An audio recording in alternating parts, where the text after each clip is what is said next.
Information Commissioner and son of Lieutenant General S.K. Sinha, Ambassador Yashwardhan Kumar Singh, IFS retired, and Director General Clause Lieutenant General Dushyant Singh, Param Vishesh Seva Medal, Ati Vishesh Seva Medal, retired.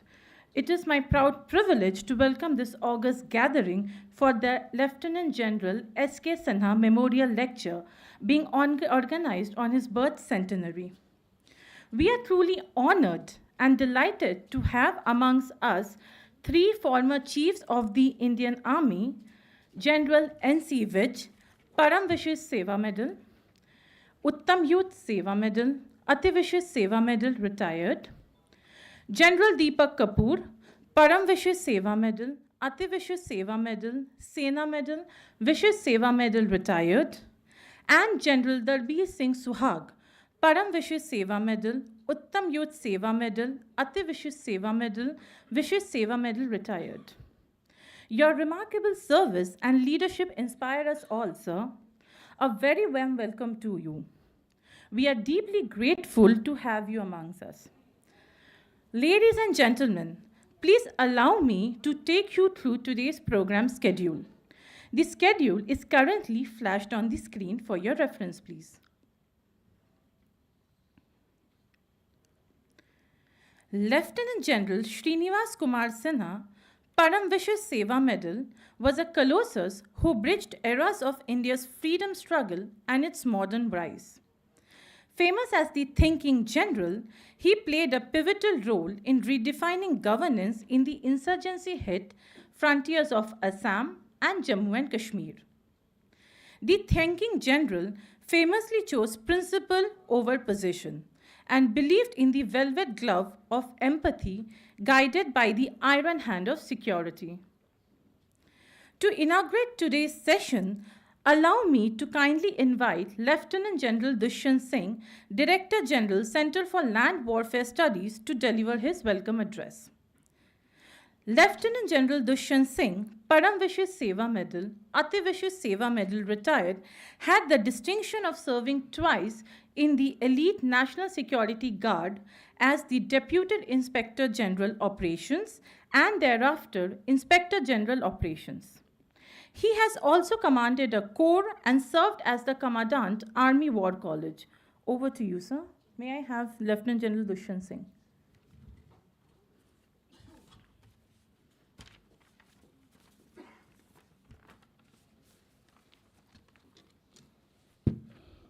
Thank you, Shreya.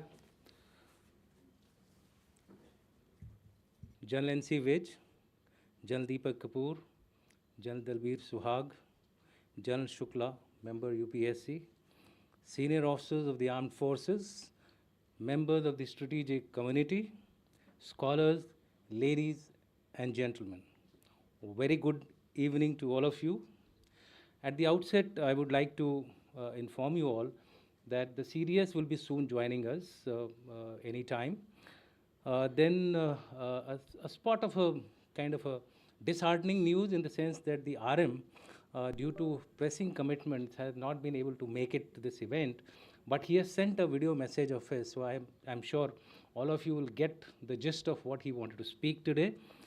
It's my privilege and honor to welcome you all to this prestigious memorial lecture instituted in the name of one of India's most illustrious soldier scholar, Lieutenant General Srinivas Kumar Sinha.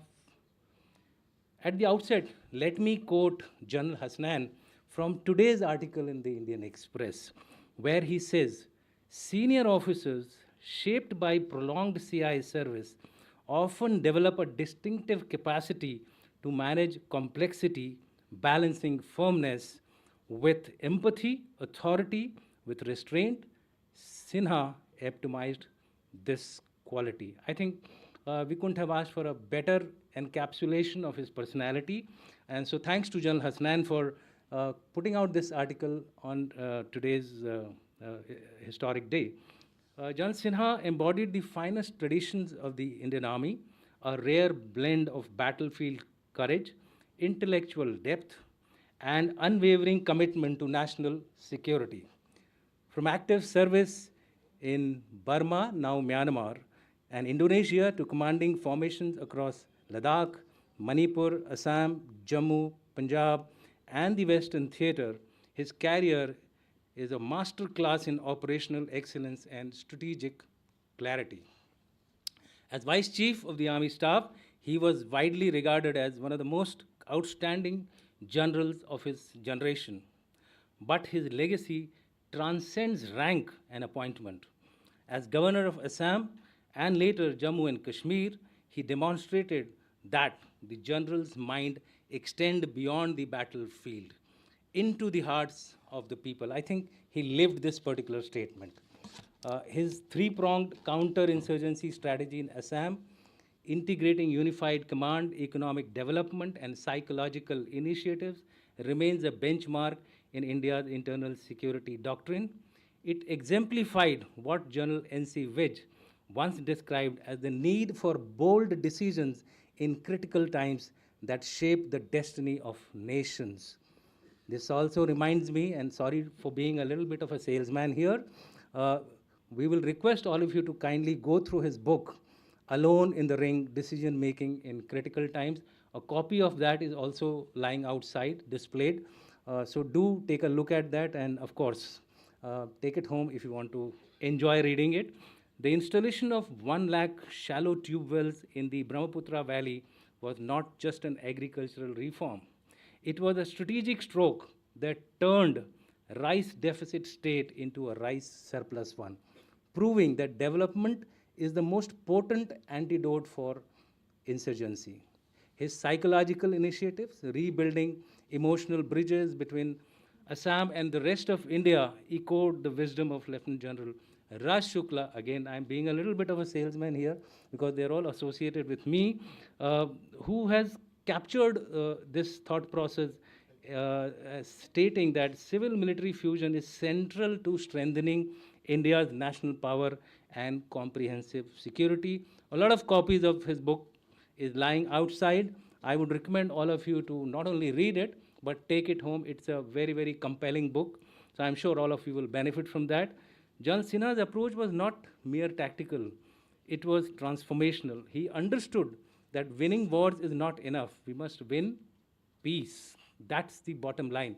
Wars are just an interim step towards actually harnessing peace for your country. His tenure saw a dramatic decline in violence, and his leadership earned him the heartfelt title of a true son of the soil of Assam. At that point in time, I was staff officer to Eastern Command Army Commander, and we had General Vij as the Corps Commander then. I think the job done at that point in time was fabulous, and General Deepak Kapoor was also there at that particular point in time. I'm sure they will reminiscence of those times during Raj Shukla's conversation. Uh, if you look at his scholarly profile, because that is something which has been associated with Janal Sinha as prolific writer and orator with nearly 300 published articles and lectures across universities and institutions. He enriched India's strategic discourse. His intellectual contributions remain a beacon for institutions like Clause, reminding us that true leadership in the land warfare demands not just tactical brilliance, but strategic foresight and, above all, moral courage. Someone has rightly said that courage is the underlying quality for all your qualities which are required as a personality if you are in the armed forces. This annual memorial lecture is a humble tribute to his enduring legacy, a legacy of professionalism, integrity, and selfless service to the nation. It offers as a platform to reflect on contemporary challenges in land warfare and to draw inspiration from his life and works. Let's remember his example not just in a ceremony, but in doctrine, in leadership, and the way we shape India's strategic future. Once again, I warmly welcome each one of you. Thank you. Jai Hind and Jai Bharat.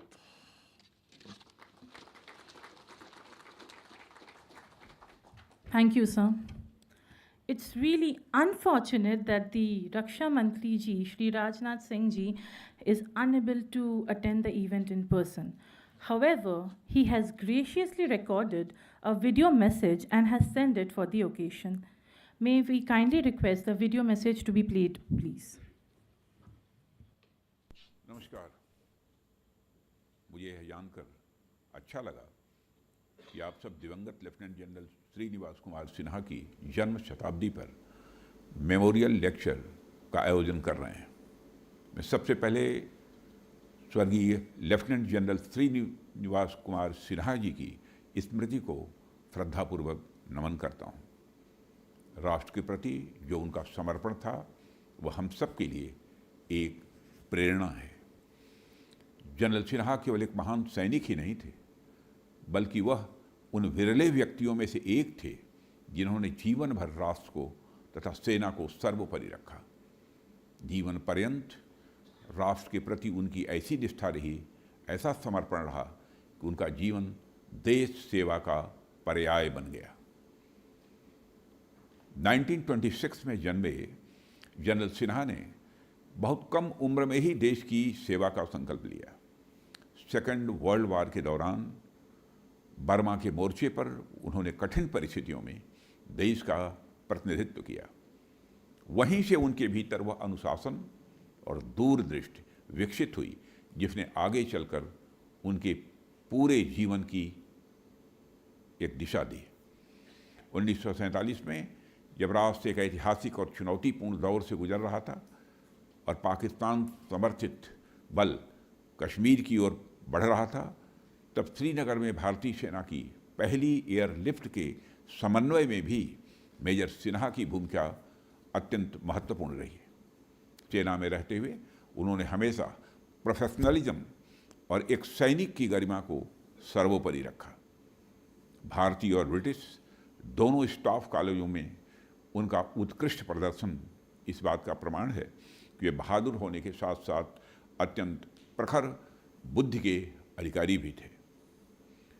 Director of military intelligence, adjutant general और विभिन्न कमानों के नेतृत्व में उन्होंने भारतीय सेना को आधुनिक सोच और संस्थागत मजबूती देने का भी कार्य किया। सेवानिवृत्ति के बाद भी उनका योगदान समाप्त नहीं हुआ। नेपाल में भारत के राजदूत के रूप में उन्होंने हमारे संबंधों को सुदृढ़ किया। असम और जम्मू कश्मीर के राज्यपाल के रूप में उन्होंने सुरक्षा और विकास के लिए भी काम किए।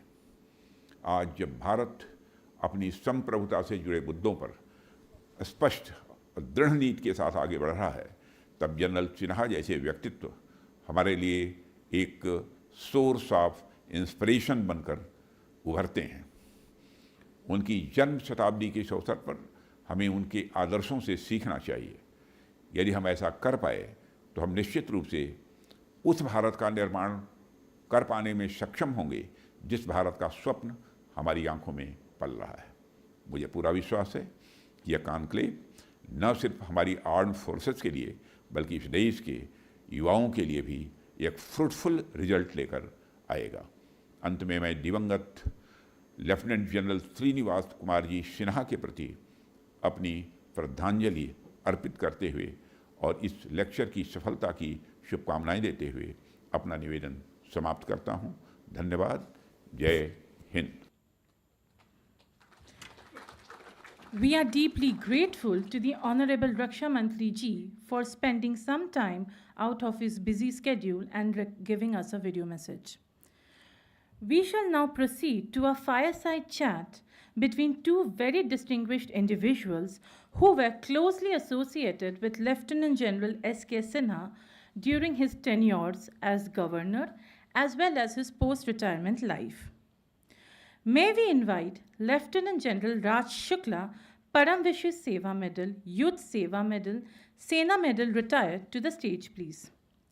Lieutenant General Raj Shukla served as the General Officer Commanding-in-Chief of the Army Training Command, where he was pivotal in shaping India's professional military education and doctrinal modernization. He currently serves as a member of the Union Public Service Commission.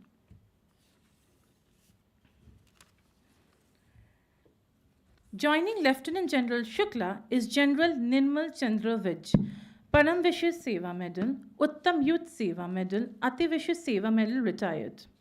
General N.C. Vij is the 20th Chief of the Army Staff. As the Director General Military Operations, General Vij was responsible for coordinating and executing Operation Vijay in 1999.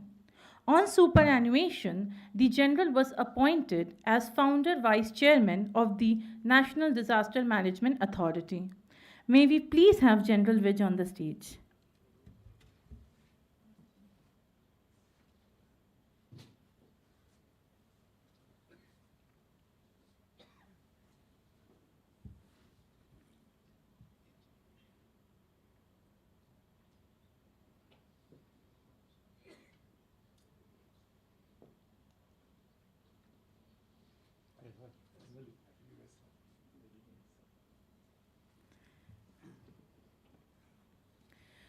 We shall now proceed with the highly anticipated fireside chat titled From the Jungles of Assam to the Valleys of Kashmir Reflections of Diplomacy, Statecraft, and Nation Building.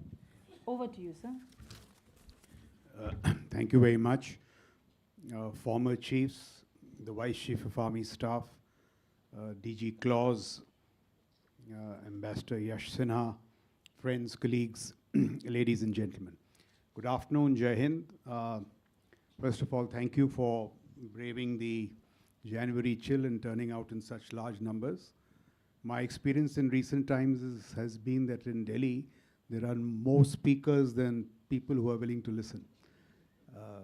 More people willing to speak than audiences, so we are truly grateful to you for having found the time to join this event. On a personal note, I am delighted to be part of the birth centenary celebrations of General Sinha. Though I must correct the MC, I never served with him. I was commissioned in 82. He exited the army in 83, so we are generations apart.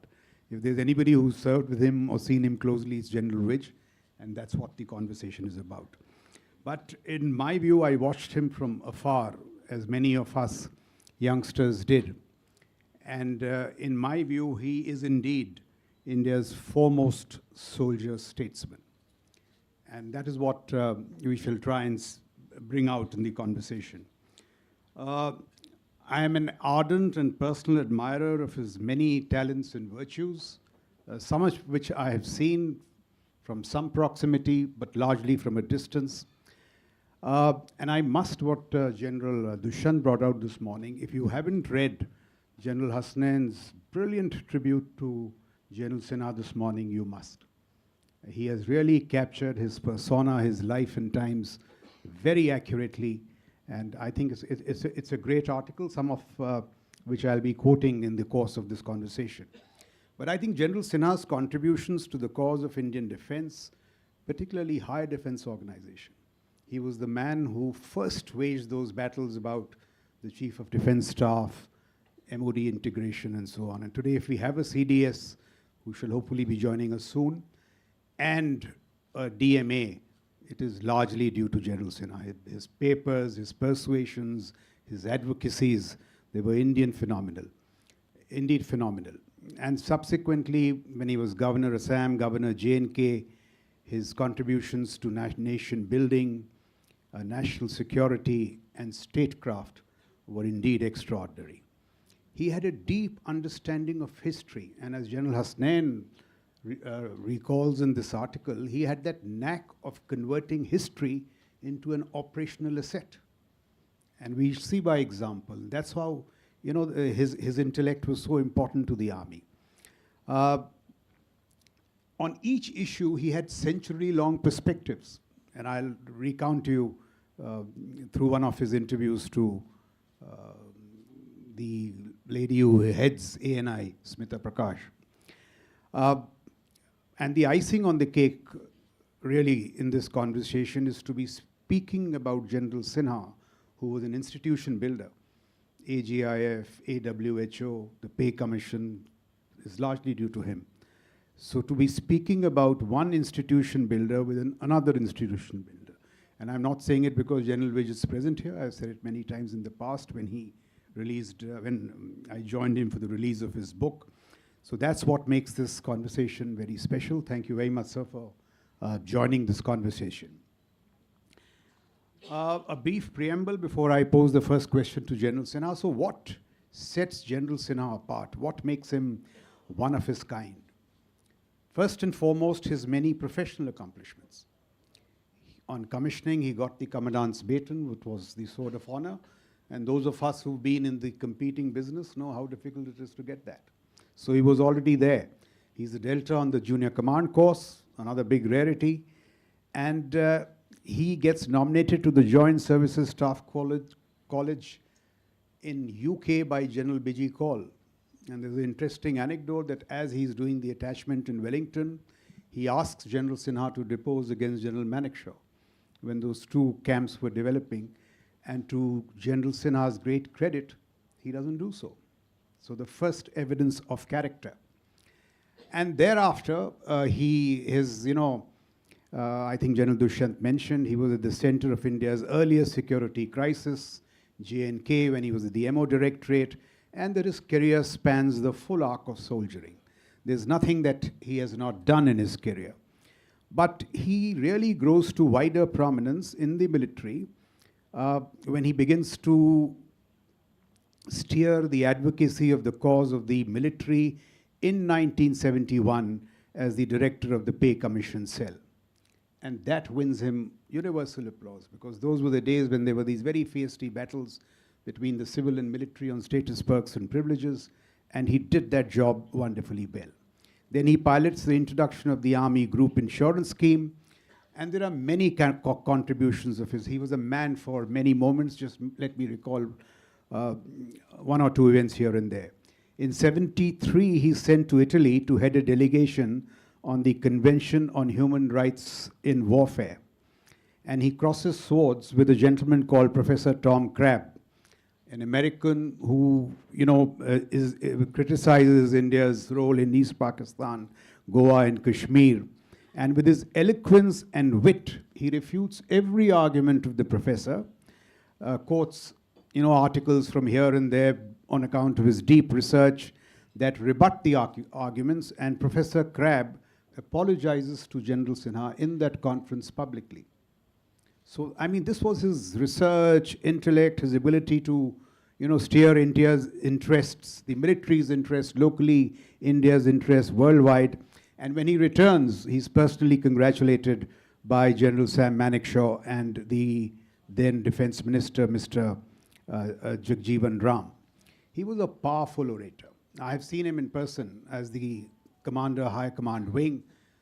We'll come to that too. He had an elephantine memory. I think General Dushyant said this, everybody notices. He always spoke without a piece of paper in his hand. I'm speaking with notes. He had an elephantine memory and very deep intellect.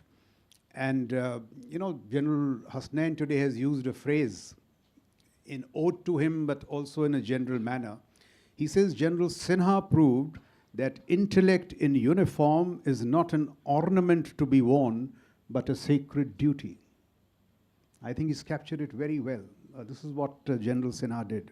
It was embellished in his soldierly persona.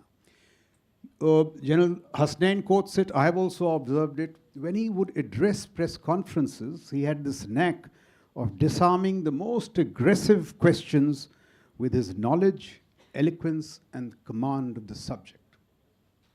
It's an art in addressing the press and so on and so forth. You have to watch those videos to see these nuances of General Sinha. He undoubtedly had a great mind, but he also had a great heart, and the mind was connected to an equally formidable spine, which really sets the man apart. In 1976, he makes a presentation for the Carter Review. Mr. Subramaniam, the defense minister, compliments him by saying that, General, you are in the wrong profession. You should have been a lawyer.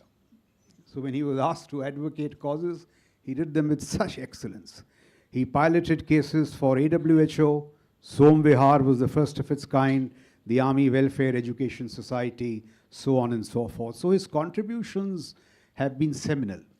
He was never flashy. He didn't have the charisma of Sam Manekshaw, but he was deeply substantive. His deep understanding of history, as I said, was converted into an operational asset. He shaped minds when he was an instructor at infantry school, the Defense Services Staff College. Bit by bit, brick by brick, he built his career. And his life and times, I think, can be epitomized in this wonderful verse which goes like this, कि खामोशी से बनाते रहो पहचान अपनी, हवाएं खुद तुम्हारा तराना गुनगुनाएंगी. This gathering here today perhaps is that tarana. We've all gathered here to celebrate the life and times of General S.K. Sinha. So with that very elaborate preamble, let me now turn to General Vij. So you have seen him very closely, perhaps I think as GOC 4 Corps and then the chief, when you were the chief. So would you agree with me, sir? What is your recall of the persona of General Sinha as a soldier, as an institution builder, and as a military statesman? Well, good afternoon, ladies and gentlemen, the former chiefs here, General Kapoor, General Dalbir, the Director, Claus, High Commissioner Sinha, I see somebody was here, and all the friends here. First of all, now that I've got an opportunity and a mic in my hand, may I wish you all a very happy new year. And the beginning of the year, and may you have a great year ahead. Now, I've had the honor and privilege of having seen General Sinha at a close hand right from the very inception of my service, actually. I was a G1 in 9 Dev when he was our army commander. And then when I was 4 Corps commander, he was the governor there. And when I took over as the chief, he was the governor in J&K, so a huge help on that account. And then when disaster management, of course, in the VIF, we were very, I was involved with him. And when I came to the VIF, I kept meeting him very, very often. There are many amongst us here, General, I see his partnermates here, General Shankar, and Mrs. Malik here, he was here. General Vinay Sharma here, who's been very, actually they're close relations also. And many amongst you perhaps who would have known him as well. Now looking at General Sinha, he always, as a matter of fact, General Raj Shukla has already covered lots of things which one would have liked to say, so I would not repeat those. But what I would say is that he never thought that the kinetic is the only answer to the problem. He always went for the intellect, and also try to study the culture and the heritage of the place to put that into the maximum optimum use. Like when he was in Assam, he felt that the Ulfa, which was the major problem at that time when he was the governor and I was commanding 4 Corps, it was the Ulfa agitation was at its peak. And he felt that the Ulfa gets the maximum recruitment from the poorer section. So that 100,000 wells which General Dushyant mentioned about, 2 wells, they were, the thought was brought in and the chief minister was very supportive. And they were dug up. And that involved a lot of poorer cross-section. And it helped him a lot, and it helped the state of Assam and helped all of us in that particular job. When he was in Kashmir, he looked at the pluralistic culture of Kashmir. He wanted to take advantage of the history and promote the Sufism and Kashmiriyat in their culture. And things of that kind, you know. What is Sufi Kashmiriyat is a sort of fusion of Vaishnavi religion with the Sufi Islam. So he wanted to do things of that kind. So he was not only restricted to the kinetic use which most of the soldiers are. So as he mentioned that the intellect is not an ornament only to be worn, but to be used in our profession. That's very important. Because you have to think out of the way, out of the normal run to get into the understanding of the people whom you are dealing with. So I think General Sinha was a great soldier, scholar, you can say anything, soldier, scholar, author, and historian, diplomat, administrator, anything. There are any number of things which you can use for him because, and then he was a very powerful orator, obviously, and full of anecdotes, any number of anecdotes. And it was always a pleasure listening to him. It was always a pleasure talking to him. When I was in disaster management, I'll tell you what. We made out a chart because we were the ones who raised that organization. So trying to find out as to how to go about it. And we made out a chart. I sent it to him amongst with two more people, with Naresh Kumar and Mr. Vora. And the advice I got from General Sinha was, he said, look, hold your chart upside down because you have talked of the community at the end, which we would have done because the organization was given on the top and then the other things followed and then the community. He said the community is the most important part of the disaster management. Build them up, then only you will get a hang of it. So he was a man whom if you went to him, he will think over a problem very seriously and give you an answer. So I think I benefited a lot from his close advice. When I was 4 Corps commander, we wanted to, Dushyant mentioned about it, in 4 Corps we had huge surrenders of the Ulfa cadre. And I talked to General Sinha, I went over to him and talked to him that, look, if we do get the surrenders done, there will be a mass reaction. There will be very adverse reaction from the response from the politician and also from the public. So, and I had an experience as a brigade commander when I did the same thing. There was a lot of hue and cry, and as a matter of fact, they wanted to inquire into this matter. So, and I said, we must get the chief minister for the program. So he said, okay, I'll persuade him. He did that. Chief minister didn't turn up, but he sent a message through a minister. So that kept the thing under control. Otherwise, there would have been a problem. So he was always willing to come forward and help you in anything and come up with his ideas which you could translate them into action on your part. So, so thank you, sir. Let me, recall a personal anecdote of, I think that's the only time I physically associated with him, was when I was the commander, High Command Wing. This was about, I think, 4 or 5 months before he passed away. And we invited him to speak to the High Command course at Mao. So we got a message that his health didn't allow him to travel to Mao, but he would be delighted to speak to the course in Delhi. So General Tiwari was the commandant from the Armored Corps, and between us, we organized the travel of the course to Delhi. And in the USI, he addressed the course, and I think that would be one of his last formal addresses. What I recall from that is the first part which everybody says. He was speaking on the High Defense Organization, and he traced the history of the High Defense Organization from the days of Chandragupta to the Kitchener-Curzon dispute and to the present day without a piece of paper. I mean, that was something which was admirable. And now look at the anecdote, his reasoning, and then the kicker in the tail. So he gives this argument about how India had a CDS in the days of Chandragupta. What is that argument? He says that the Mauryan War Office had all the attributes of a modern HDO, High Defense Organization. And how does he substantiate it? He says that the Mauryan War Office had under it 6 boards. What were those boards? Chariots, infantry, cavalry, elephants, admiralty, and the commissariat, which is probably logistics. Obviously, there was no air, so air was not there. But he said the gentleman who commanded these 6 boards was one. And since it was all the elements of the army and the navy, he was the CDS. That was his argument. And he said there was one office to control it. So his argument was of a CDS on this logic. He went on to outline why the Kitchener-Curzon dispute was so important in the evolution of India's High Defense Organization. There's no time to recall that.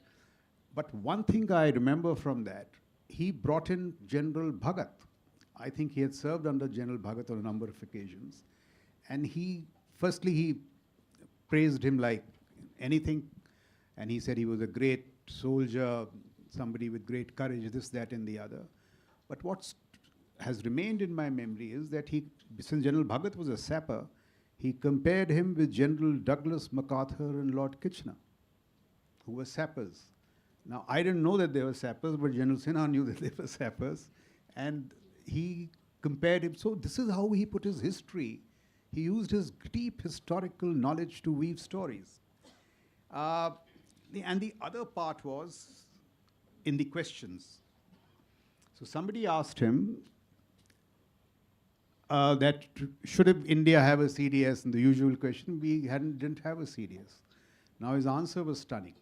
He was sitting next to me, he was from the Gurkhas. I thought he'll get up and say that we would have had a CDS and the CDS should have been Sam Manekshaw. So he said, yes, we should have had a CDS. But in my view, he said, now I disagree with him totally, but this is exactly what he said.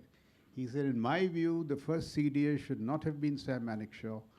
He was flamboyant. The more substantive gentleman was Air Chief Marshal Lal. Now, I don't agree with him, but the Air Force will be delighted to hear this, I presume. This was his ability to speak what he thought was right, the ability to rise above tribalism. And it is these stories of his, or people like him, that have remained with youngsters like me.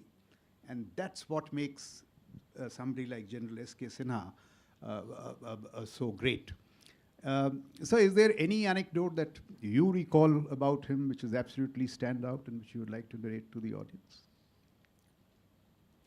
Well, I think his tenure in J&K was very challenging because General Sinha was there to solve the problem. He was wanting to help, and he wanted to help the army to the maximum hilt.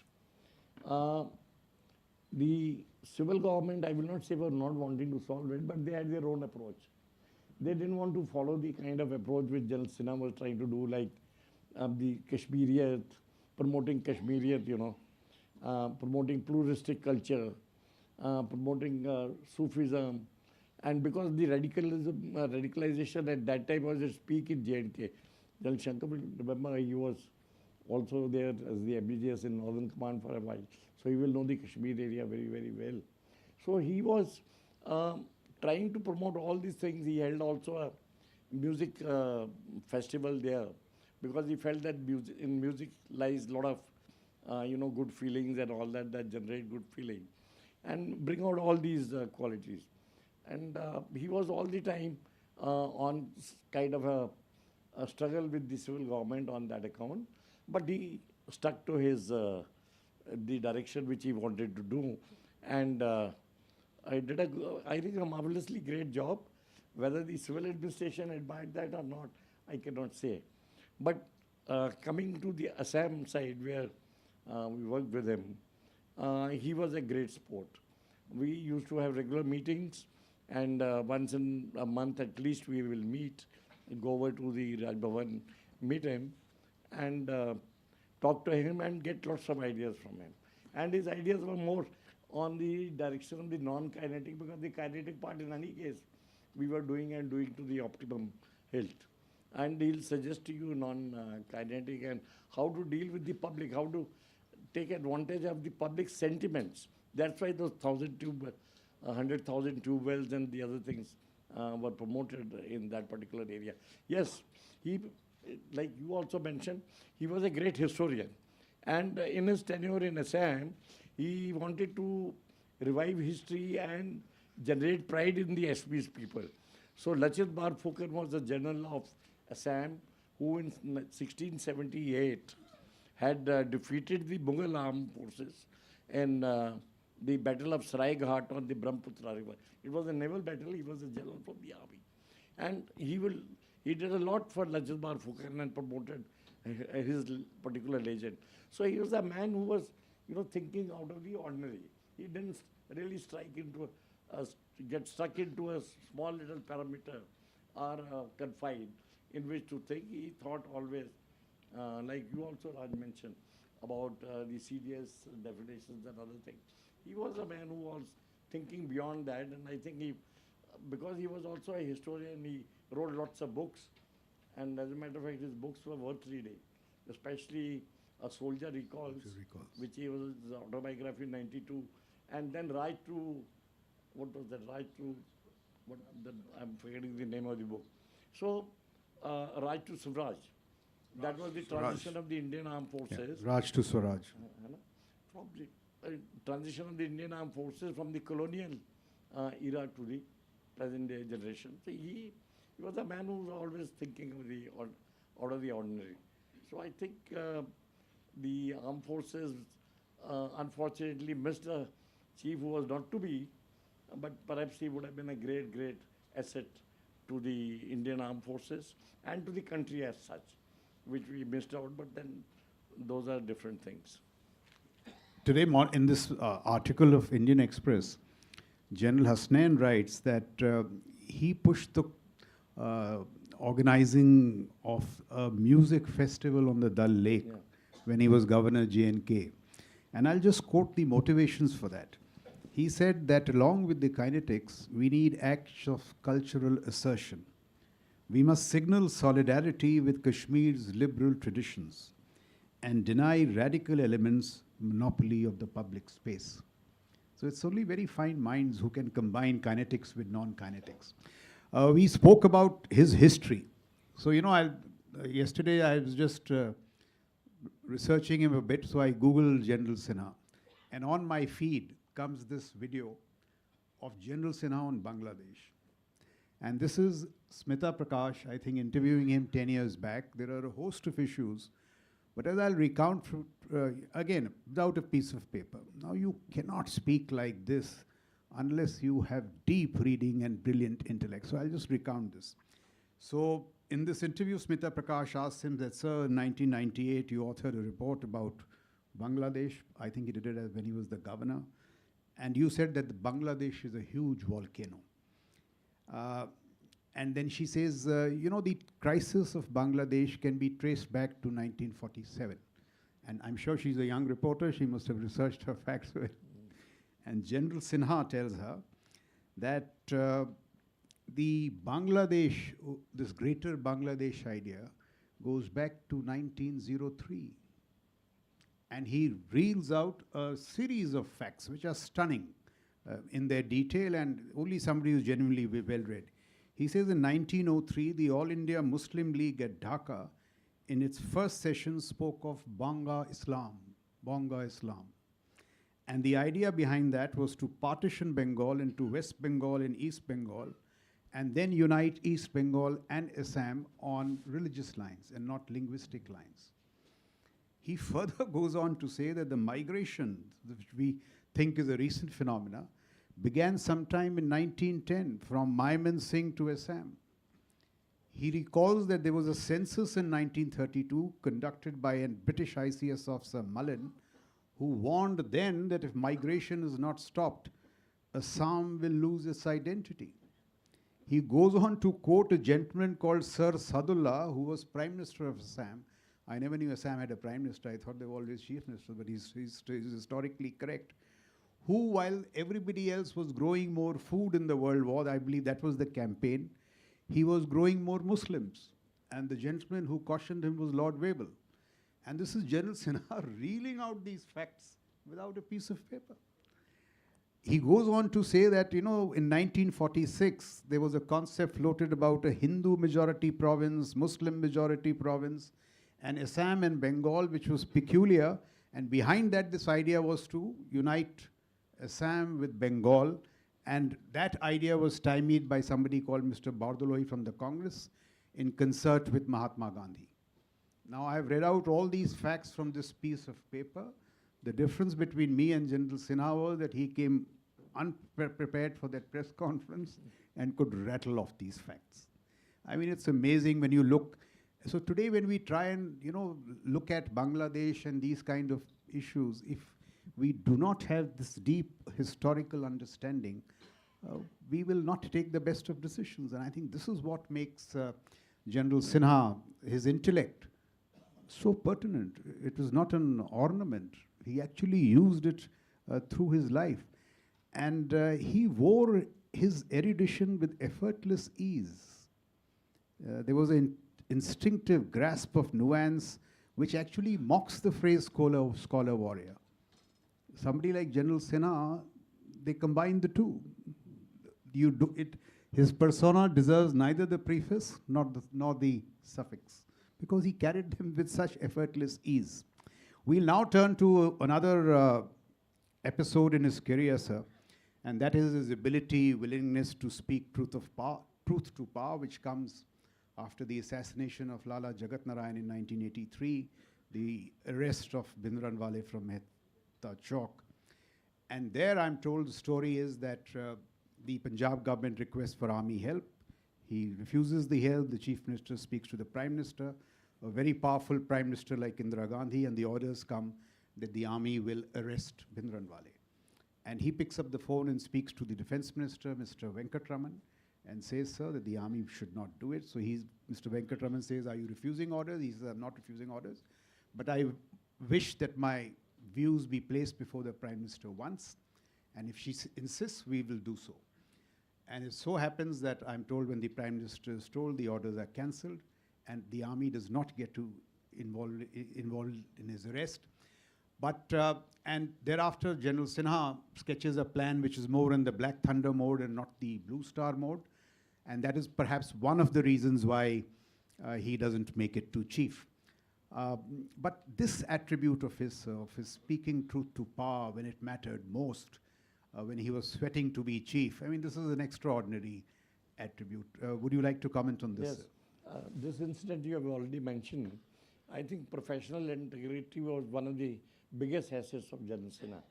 And similarly, like the incident you mentioned in the Operation Blue Star, there also he had expressed his reservations on the way the army was being utilized. And I believe this is what one reads from the books. I never asked him about that part. One of the reasons why he didn't become or he was not promoted was because the government was very annoyed on this recommendation of his, and they didn't trust him as much on that account, and he was passed over.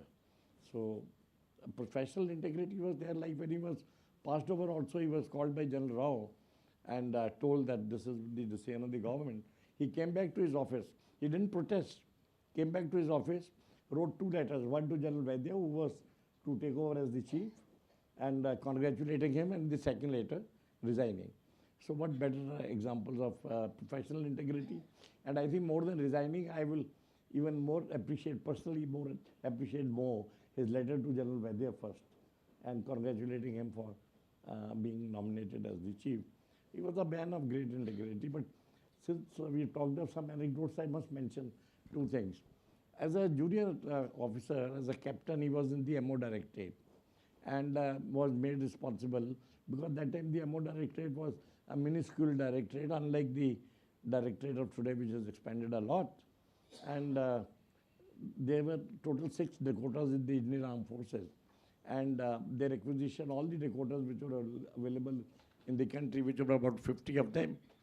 So anyway, the first 6 was lifted to the valley, and they did a tremendous job. But 20 years after that incident, an audit objection was raised. And audit objection was raised for unauthorized use of the Dakotas. And I believe that it took a lot of effort on the part of naturally the senior officers of that time to make sure that that thing gets resolved without much fuss.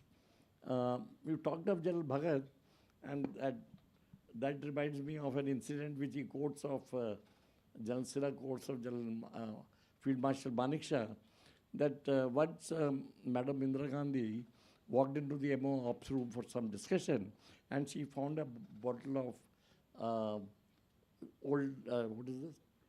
Black Dog. But I'm a non-drinker, so not very good at. More likely old monks, sir. So no, Black Dog. This is what I was read.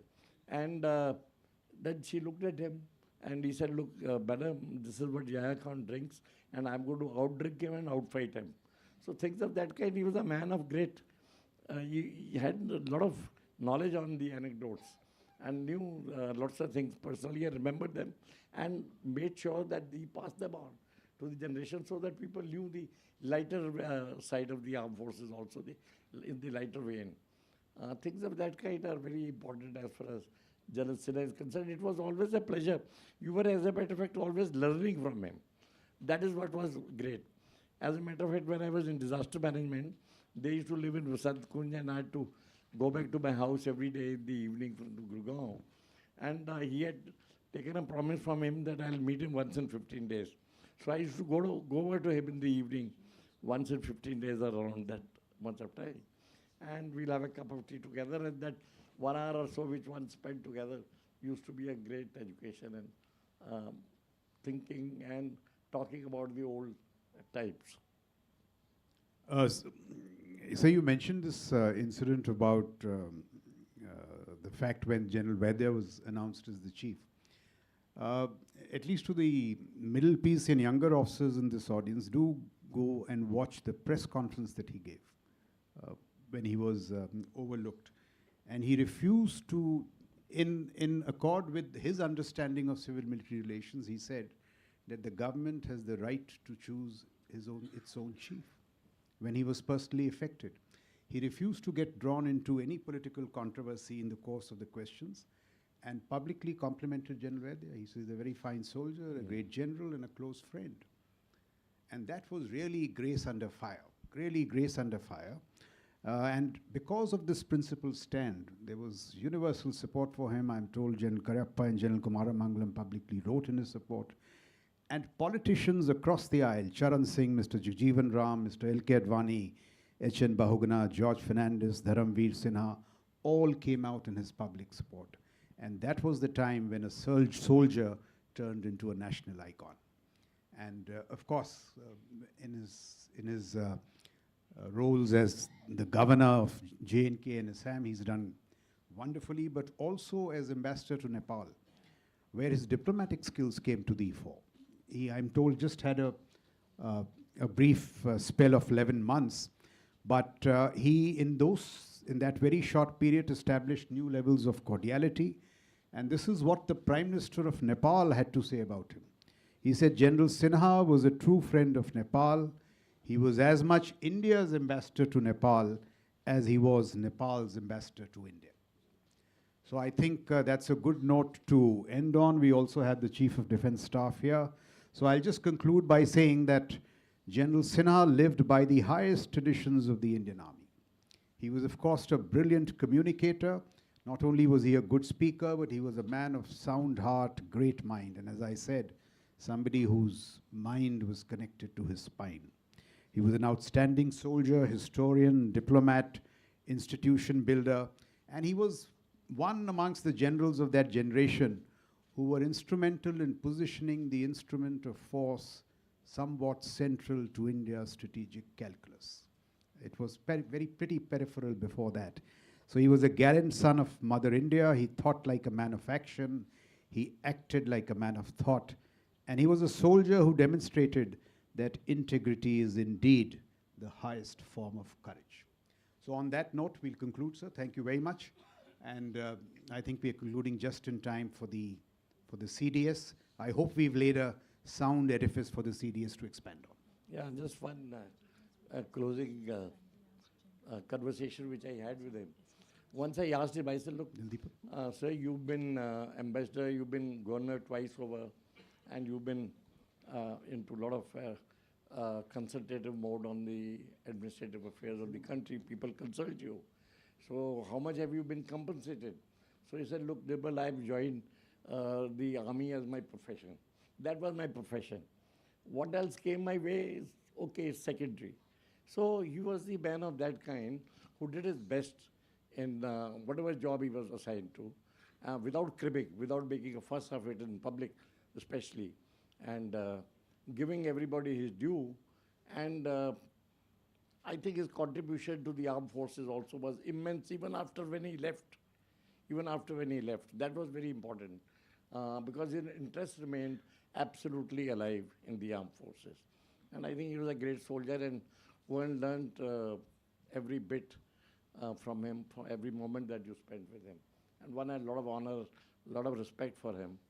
And I think one honored him, really thought very greatly of him. And one had genuine respect for him. I would say that. Thank you. Thank you, There's no time for questions, but General Kapoor, sir, would you like to say something? I believe you wanted to say something. Mic le jaiye.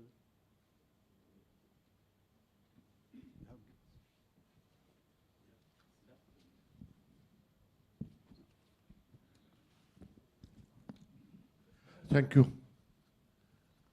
I had had the honor and privilege to be both in Assam and in Jammu and Kashmir while he was the governor in Assam, and he was there till June 2003. I was the Chief of Staff 4 Corps, and if you all, and I'm not going to go into all the details of lots of anecdotes which you all have given out, and all those things that you said, they are absolutely right, true, and they literally define the personality that General S.K. Sinha had.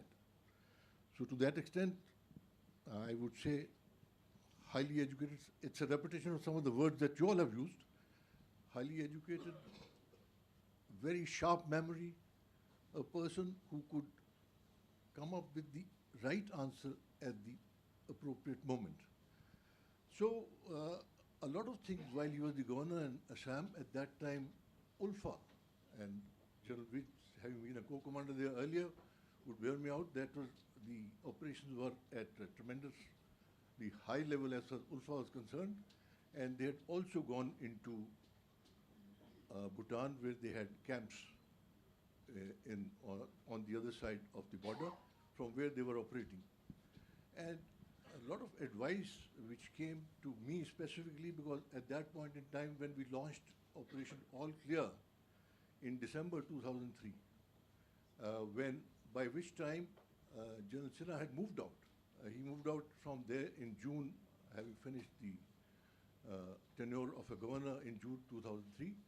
But he'd left behind a lot of information, notes, and mutual discussion which had been there. So at that point in time, General Mahinder was the co-commander, but he was away on leave to out of the core zone, and I was officiating.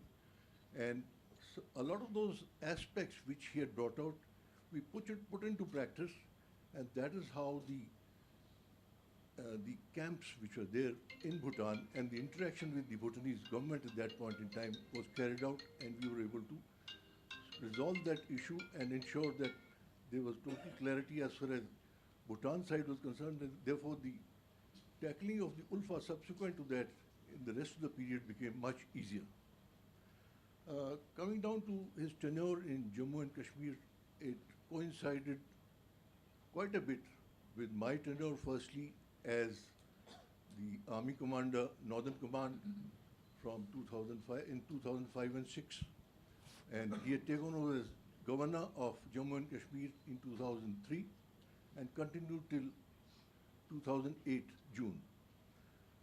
And secondly, I moved from there as Vice Chief and subsequently as Chief. So all the way throughout, we were in touch, both while as Northern Army Commander and subsequently as Chief. And it's been brought out elsewhere that the level from which aspects like move to Amarnath Yatra, which somewhere in 2003 was approximately around 30,000 people per annum, it rose to as much as 6 lakhs in 2008, by which time he had left. It is not to say that he was only interested in that, but if you look back in history, and if you look back at that period between 2003 to 2010-11, I think that was the time when the insurgency within the state of Jammu and Kashmir was almost at its lowest ebb. It had started in '89. There have always been ups and downs, but this was one long period from about 2004 to 2011 when the insurgency was at a much lower level and much under control. And why that happened? While he worked for the populace of Jammu and Kashmir, he ensured those small micro hydel projects which were able to provide fresh amount of water to almost all villages within the valley, and that did not make a difference to whether it was a Muslim village or a Kashmiri Hindu village. And likewise, as far as Vaishno Devi is concerned, as far as services are concerned, I had an interaction with him because our boys who were going for darshans to Vaishno Devi did not have a specific place to go and sit down, spend a night and come away. Being the chairman of the Vaishno Devi Shrine Board, he ensured that those certain amount of accommodation was fixed, and those people of the services who went down to Vaishno Devi for darshans, they were given priority in going at carrying out the darshans of the shrine and go away. So, in whichever way possible, he tried to look at not only the military aspects, which were already always in his consideration, he also looked at the civil side and how best he could help the populace, whether it was in terms of providing water, etc., or fresh water, or in terms of building up a certain degree of harmony between the two communities at every point in time. And perhaps that's one reason why, during this period, you had a relatively much lower level of insurgency in Jammu and Kashmir than period preceding it or after it. Thank you.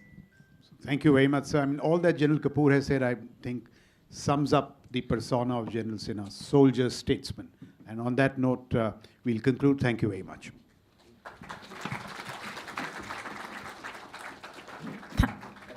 Thank you, sir, for an engaging and informative fireside chat. It surely have enlightened the audience. May I now invite Ambassador Yashwardhan Sinha to kindly felicitate our speakers.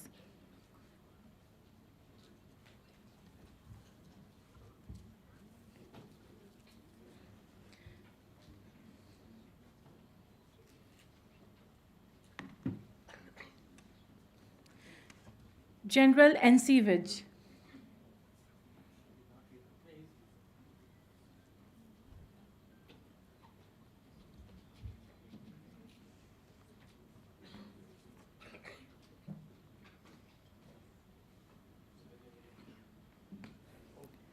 General N.C. Vij.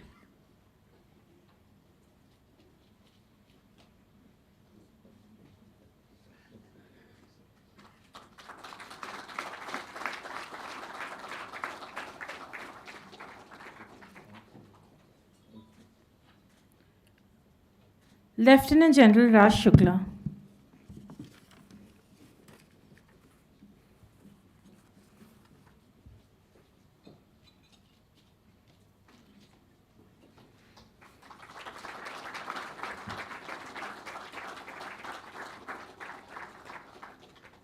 Thank you, sirs. Ladies and gentlemen, we have the CDS with us, so we extend a very warm welcome to our Chief of Defence Staff, General Anil Chauhan, Param Vishesh Seva Medal, Uttam Youth Seva Medal, Ati Vishesh Seva Medal, Sena Medal, Vishesh Seva Medal. On the special occasion of Lieutenant General's birth centenary, let us all enjoy an engaging short film that vividly portrays the remarkable life and the historic times of the thinking general. May we have the film, please?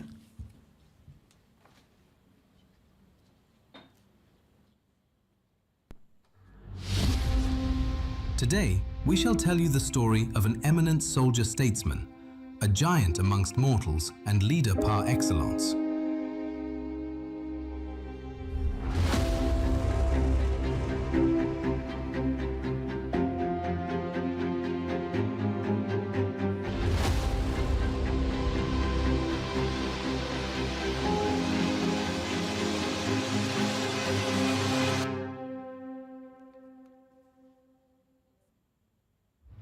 Srinivas Kumar Sinha was born on 7th January 1926 in Patna, Bihar, into a family with a distinguished and proud tradition of civil and uniformed service.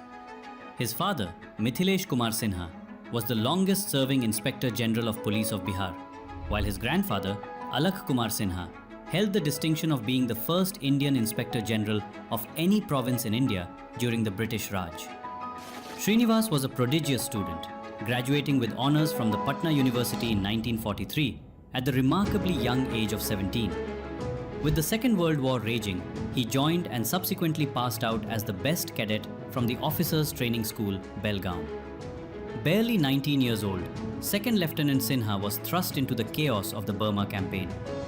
He joined his battalion in the steaming jungles of Southeast Asia, fighting a retreating but still dangerous Japanese army.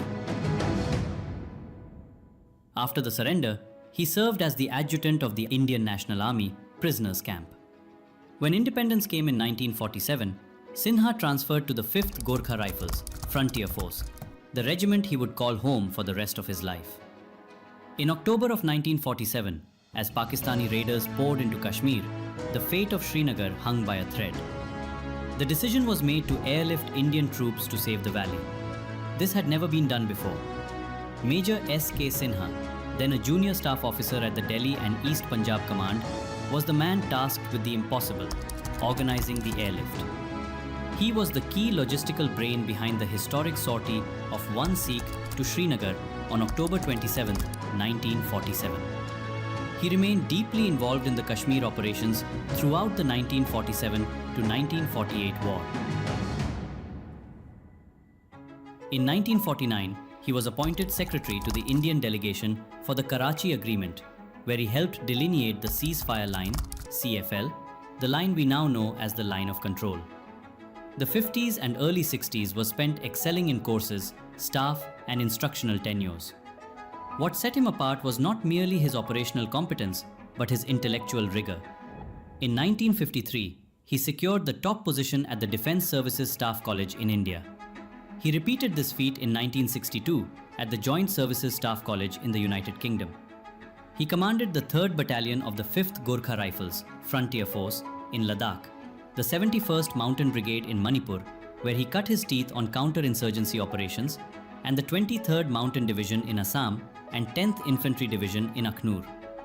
For his distinguished service during this period, he was awarded the Param Vishisht Seva Medal, PVSM, in 1973, the highest peacetime distinguished service award.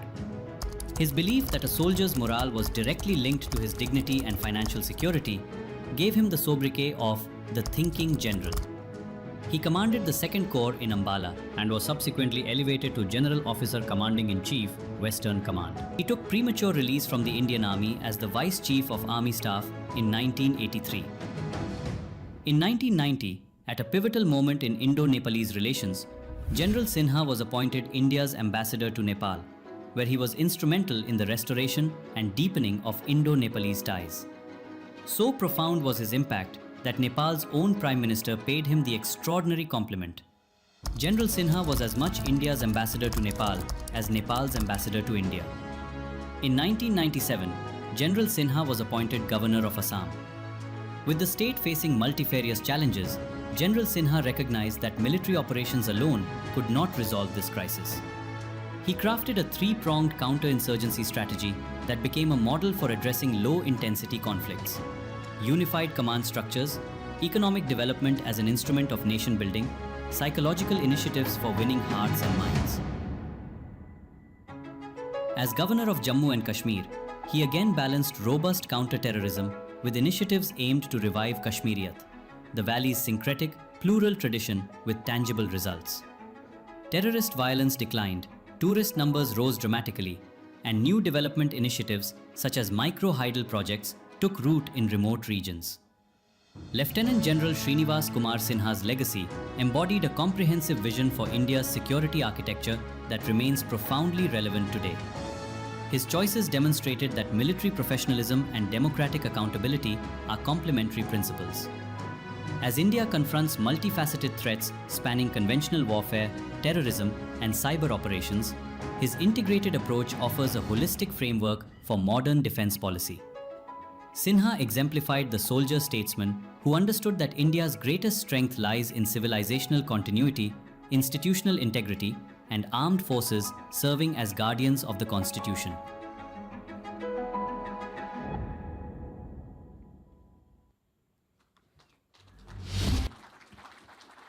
Following the captivating movie, it is my proud privilege to invite General Anil Chauhan, Param Vishesh Seva Medal, Uttam Youth Seva Medal, Ati Vishesh Seva Medal, Sena Medal, Vishesh Seva Medal, the Chief of Defence Staff, to address this august gathering.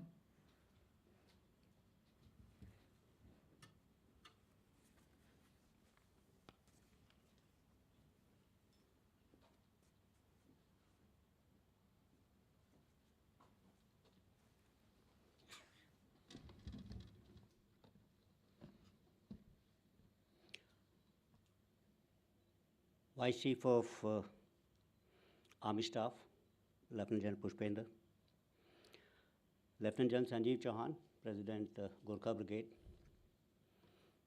Colonel of the 5 Gurkhas, Major General Vikram Sharma, other Colonel of Gurkha regiments, former Governor of Mizoram, General Nirbhay Sharma, former chiefs, Ambassador Yashwardhan Kumar Sinha, General Sinha's son, officers, veterans, ladies and gentlemen, a very good evening. It's a matter of great honor for me to commemorate the birth centenary of late Lieutenant General S.K. Sinha and deliver the keynote address on the theme Lieutenant General Sinha, Enduring Legacy in India's Strategic Thought Leadership, Nation Building, and its relevance in the 21st century. We all know that Lieutenant General Sinha was a decorated field commander, a brilliant staff officer, and a profound military thinker. He had diplomatic and political experiences as ambassador to Nepal, as was shown on the film, and governor of Assam, as well as governor of Jammu and Kashmir. Allow me to begin from a quote which I actually heard from him.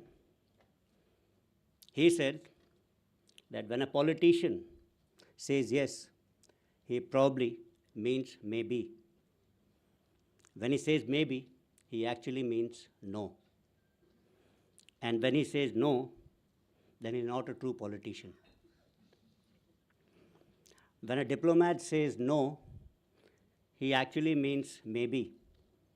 And when he says maybe, he actually means yes. And if a diplomat says yes right at the beginning, that he's not a true diplomat.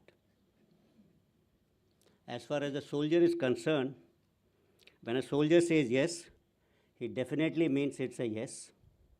When he says no, it certainly means it's a no. And if he ever says maybe, he's not a true soldier. General Sinha may have been a soldier, diplomat, and a politician all rolled into one, but I think he was a soldier at heart. He was delivering a talk at the USI after he had relinquished the governorship of J&K, and I was a colonel, actually posted in Army headquarters, and I was detailed to attend this lecture when I heard them talk about this particular quote which I just said. However, I knew him much earlier, means virtually only, because I knew him from his books. Our unit in 1984 was going to J&K in Uri and Kashmir Valley, and I bought 2 books. One was Slender Was a Thread by Lieutenant General L.P. Sen, Bogi Sen, and the second was Operation Rescue, Military Operations in J&K 1947 to 49 by General S.K. Sinha. The first book narrated the war from a field commander's perspective, and the second from the perspective of a staff officer. General Sinha that time was a GSO2 in Military Operations Directorate, and of course, he was instrumental in the airlift of one Sikh when the instrument of accession was signed. You just saw it in the film. Later, General Sinha was to pen down many books. Raj to Swaraj as governor of J&K, Reminiscences and Reflections, his autobiography, Unveiling Kashmir's Struggle, Guarding India's Integrity, Changing India, and so on. Long after General Sinha departed, I had again a small role in promoting or fostering his legacy. This was in the form of the museum which exists at 58 Gurkha Training Center, Shillong, which I happened to visit as an army commander. And there was an area reserved for General Field Marshal Manekshaw and also for General Sinha. And I had a little role in getting it upgraded and keeping some more memorabilia in that particular museum. Let me now talk about General Sinha as a man. First, as a scholar warrior in true sense. General Sinha was a soldier who valued education and ideation as much as he liked action. He immersed himself in military history, doctrine, and wider world of ideas. His writings and lectures reflected an officer who could connect the tactical reality with strategic trends. Jan Sinha was a thinking journal. He believed that intellect sharpens command and that professional military education is not a luxury but a necessity for a modern soldier.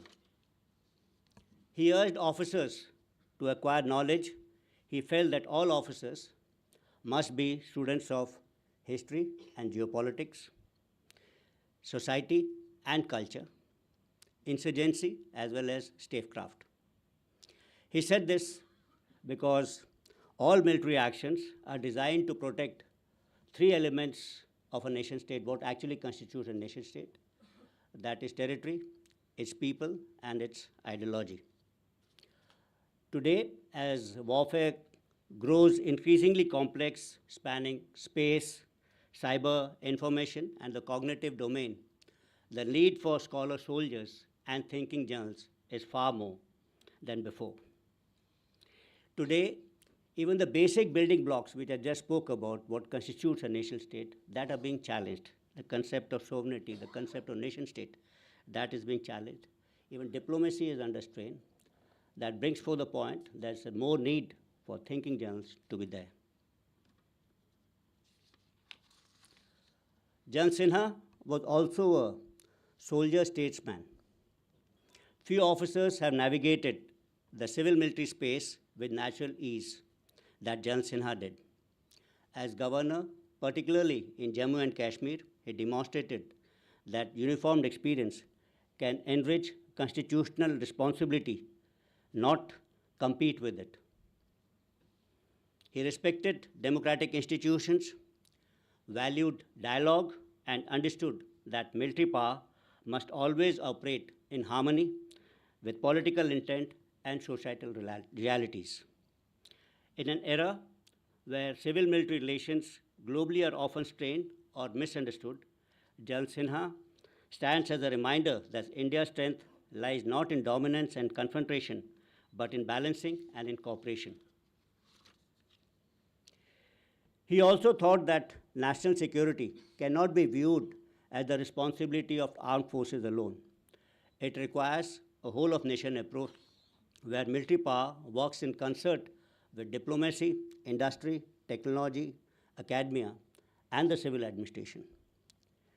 Jan Sinha's post-retirement roles include his distinguished tenures as governors, highlighted his conviction that the army is a powerful instrument of nation building as much as it is to protect that particular institution itself. As governor of Assam and Jammu and Kashmir, he worked amid complexity, insurgency, competing narratives, fragile peace, always guided by national interests and constitutional balance. He believed that civilians must understand the realities of conflict and soldiers must understand the compulsions of governance, and both must place nation above everything else, especially individual egos. Jan Sinha was also a man of character. His public life, he followed military ethos and ethics.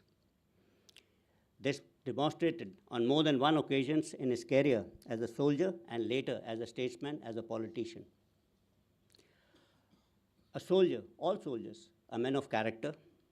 We are groomed actually to be an officer and a gentleman. We are called gentlemen cadets in the training academies, not without this reason.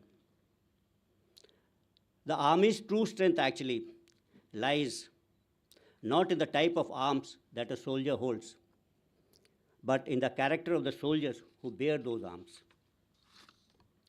I'm saying this because this particular profession, which most of us have joined, is unique in very many senses actually. This is one profession which we don't practice regularly, but one is expected to perform on that fateful day when called upon during war or adversity. Other professions, like a lawyer, he would practice every day. A surgeon would carry out surgeries every day. An architect or a civil engineer would also practice every day. But a soldier, however, trades for that eventful day. An officer is required to always be thinking and planning ahead for that fateful day when it comes. We must remember that wars are not fought by that current generation who is actually fighting them, but they're also One, because there was a generation before who thought about it and prepared the army for it. Jal Sinha was one of those who always thought what the future will unfold, and he prepared the forces accordingly. Hence, taking what Jal Sinha did, it's a sense of responsibility for the current generation to think and prepare for the future, both intellectually and physically. Why would Jal Sinha's ideas matter in a world of constantly evolving technology and changing doctrines? How can we apply these lessons from his life in service? Lessons that are half a century old to the present milieu of constant change. First, I think, is intellectual depth improves operational judgment. A commander who has studied campaigns and rival doctrines is equipped to see patterns, not just isolated events. As much as rapidly as technology changes warfare, the basic tenets remain the same. Pattern recognition is still the fastest route to shortening the OODA cycle. Second, it sharpens strategic thinking. A journal with a habit of reflection connects local border incidents to the wider geopolitical shifts, ensuring that military operations serve clear national political aims. It strengthens moral courage. Intellectual clarity helps a commander make sound, objective decisions, ensuring that operations are not only popular, but strategically sound and justified. It obviates the need to react, instead engendering the ability to respond in a calibrated and judicious manner when all actions are well thought out. Now let me lay out a few lessons for the current generation of young officers, some of whom are there in the hall today. And it's not only for the young generation, but for everyone actually. To the senior leadership, we need to build a culture where professional military education, debate, and integrity are as much valued as gallantry. Encourage dissent, views, and courage of conviction. Wars are often won by the outliers and those who think outside the box. To the middle-level officers, invest your mind as fiercely as you train your body. Read widely, think independently, and wear your professional ethos as a badge of honor. To young officers, JCOs, and men, as the future of the armed forces, you must train hard, think deeply, value discipline, cultivate reflection, lead with firmness, but also with empathy. Remember that courage lies not only in battle, but also in moral clarity. To the veterans, help safeguard the credible armed forces by celebrating not only our victories in war, but also our professional restraint, our ethics, and our quiet efforts towards nation building during peace. As part of the concluding remarks, I would like to say that Jal Sinha brought a generation of officers who were not defined by their appointments, but by their purpose. He was a professional soldier in the truest sense, being operationally sound, morally anchored, and intellectually curious. He taught us that the finest Indian soldier is not the brave in battle, but also clear in mind and clean in conscience. An educated, professionally focused, and intellectually alive armed forces strengthen the state and it anchors the nation. If we can successfully combine Jal Sinha's courage in uniform, his curiosity of mind, and his constant upholding of the Constitution, then the Indian soldier will not only defend our land and its people and borders, he and she will shape India's destiny. Thank you, ladies and gentlemen, for a patient hearing. Jai Hind. Thank you, sir, for a very inspiring and insightful talk. May I invite the Colonel of the Regiment of 5th Gorkha Rifles, Frontier Force, Major General Vikram Sharma, to felicitate General Anil Chauhan.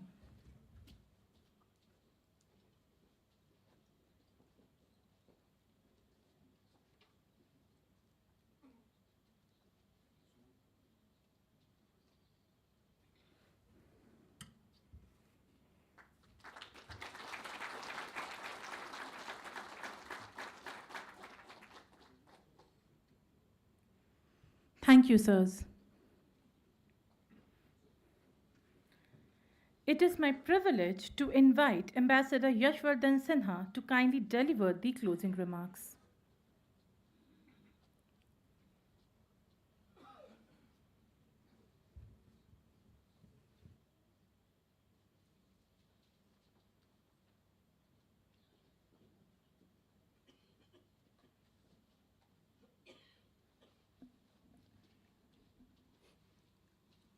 General Anil Chauhan, Chief of Defence Staff, the Vice Chief, Senior Generals from Army Headquarters, the former Chiefs, General Vij, General Kapoor, and General Suhag, General Nirbhay Sharma, the former Governor Mizoram, members of my father's family, extended family, friends, ladies and gentlemen.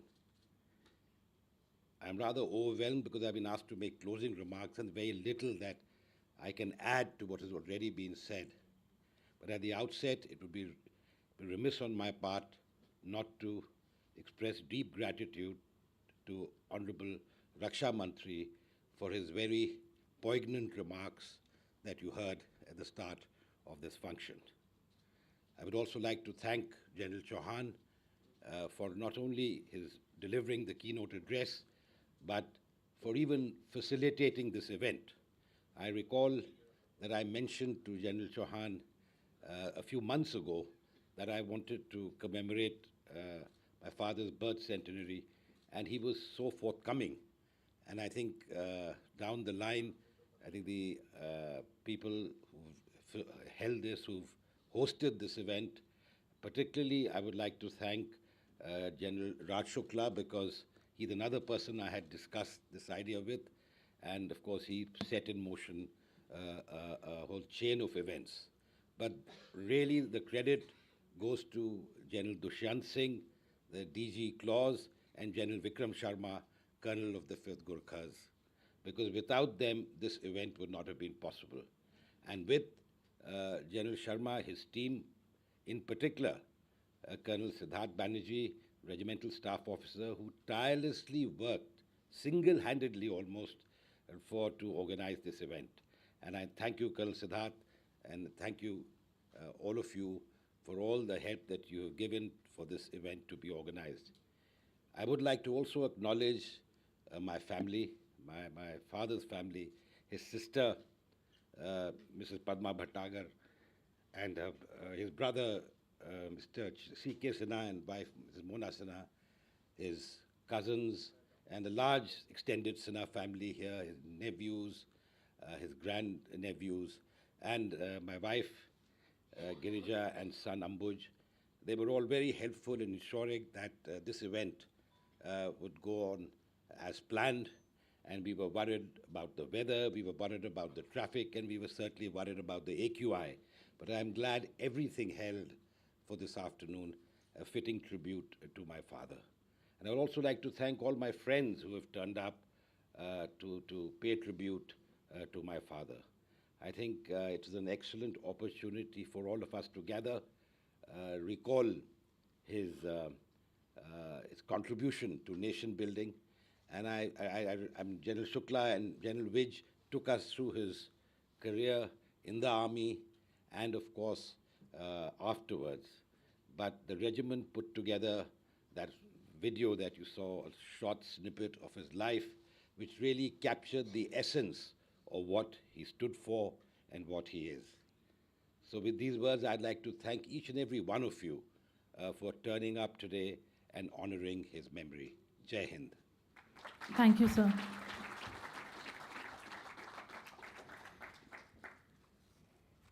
As we are nearing the end of this memorial lecture, may I invite Major General Vikram Sharma, Vishesh Seva Medal, Colonel of the Regiment of the 5 Gorkha Rifles, Frontier Force, to deliver the vote of thanks.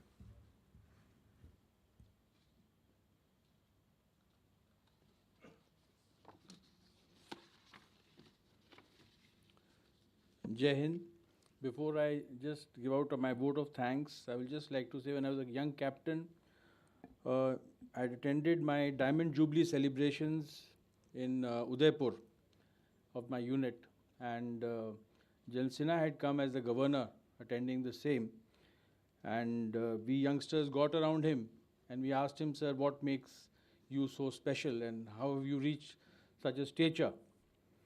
So he gave number of good advice to us as youngsters, but the one which stuck to us, and especially me, was he said, remember, there are 2 eyes. God has given you 2 eyes, 2 ears, 2 nostrils, but only one mouth. And so that says that kam suno, zada suno, zada dekho, sniff and sense, but kam bolo. So that's the secret of doing well and being observant. And on the lighter side, he mentioned, he says, God has given you 2 kidneys. He says, but don't abuse them by doing elbow exercise. So that was on the lighter side. And then he was also mentioning in one of the chats that when he was the Adjutant General, the course mate of his was the MS. And he says the MS used to tease him, the Adjutant General used to tease the MS. He says, I never see you go out to the washroom. What's the problem? He says it's for the fear of a leak. So, so these are the type of anecdotes he used to narrate in front of everyone. It was wonderful. So it is indeed immense privilege to offer the vote of thanks for today's memorial lecture in honor of a colossus, not just of my regiment, but of our great organization and our nation, General Srinivas Kumar Sinha. In the best martial traditions, individuals are known by their allegiances, loyalties to their regiment, through the mottos and the battle cries, or even the quirk of uniform. Few, if any, have risen above regimental colors and made such a mark as General Sinha. That regiment feels proud of a stalwart who has embellished the regimental ethos on the national and international stage. He was the 5th colonel of the 5th Gorkha Rifles, and perhaps a salutation of his genius itself. On behalf of the serving and veteran fraternity of the 5th Gorkha Rifles, I take this opportunity to extend heartfelt thanks to all of you who are present here on this momentous occasion as we celebrate his centenary, and this is that legend and an icon. At the outset, I wish to express my humble gratitude to the Honorable Raksha Mantri, Shri Rajnath Ji, who graced this occasion through his video message. Although, due to an emergent official commitment, he could not join us, but he addressed all of us through his video message. And this has gone a long way to further inspire us in doing our duty to the uniform and the country, and to emulate the great soldierly qualities of General Sinha. I wish to thank General Anil Chauhan, our Chief of Defence Staff, not only for taking time out of his extremely busy schedule to attend this event, but also speaking to us on this day. The Chief of Army Staff, General Upendra Dwivedi, has expressed his fond greetings to the entire family of General Sinha on this momentous occasion. Unfortunately, he is traveling abroad. He could not join us. I would also like to express deepest gratitude to General N.C. Vij, Lieutenant General Raj Shukla, for a regaling fireside chat and giving the stories that they exchanged on the stage. I'm sure the audience would have also learnt a thing or two which wasn't common knowledge to all of us. I would also like to thank the Vice Chief of Army Staff, Lieutenant General Pushpendra Pal Singh, the senior officers, all the esteemed veterans, and especially our 3 ex-chiefs of Army Staff, General N.C. Vij, General Deepak Kapoor, and General Dalbir, who also happens to be the Honorary Colonel of the Regiment of 5GR, and the august house who have gathered here at Manekshaw Center to celebrate the life of an undeniable icon, not only to the Indian Armed Forces, but also the nation. None of this would have been possible without the assistance of Lieutenant General Dushyant Singh, the Director General Claus, and his team of enterprising young officers and researchers. I'm indeed grateful to them for their expertise and their alacrity in sharing the same with us to enable the successful conduct of this lecture. I would also like to thank Lieutenant Colonel Siddharth, who has put this entire thing together along with DG Claus and the support of 15GR and 35GR. Finally, I would like to thank Ambassador Yashvardhan Sinha, IFS, for allowing us to conduct this ode to his father.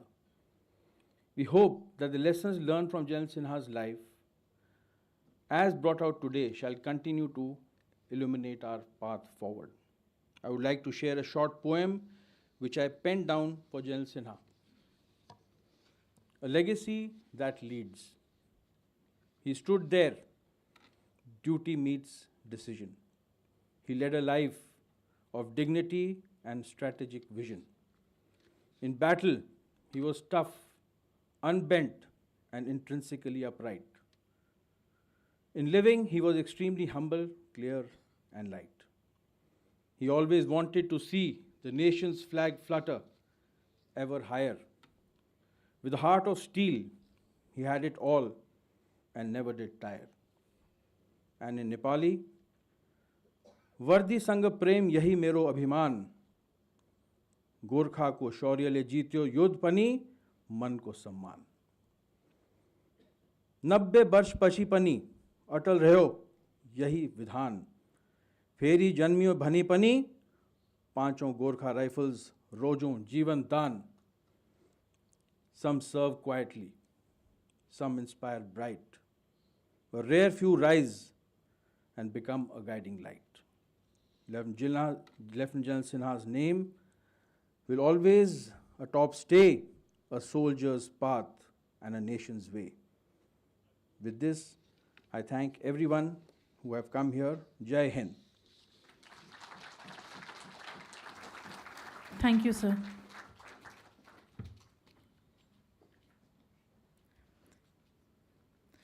As we draw the curtains on today's memorial lecture, we hope to have been able to honor the rich legacy that has been left behind by Lieutenant General S.K. Sinha.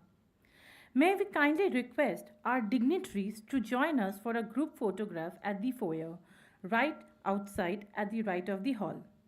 May we also request our esteemed audience to kindly remain seated until the dignitaries have exited the hall.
Our esteemed audience is warmly invited to move out for high